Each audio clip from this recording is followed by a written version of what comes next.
Hi everyone, welcome back to my another video. Today I'm going to show in this video how to fix or how to download Google Play Store on your Android. So before going to start the video, if you're not subscribed my channel, please subscribe. So let's start the video.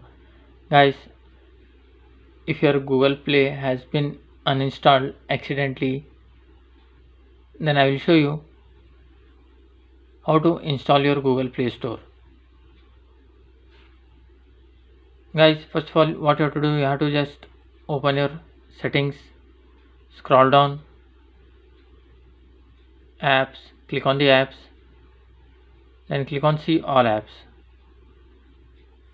In top right side corner you can see here three dot, then tap on show system app.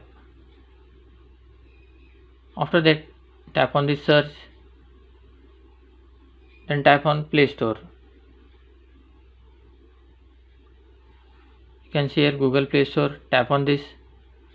You can see by mistake it has been disabled. You have to just tap on the enable. After enabling, your Google Play Store has been installed on your Android.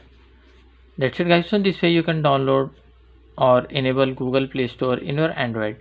Thanks for watching. Hope if you like this video, please like, share and don't forget to subscribe.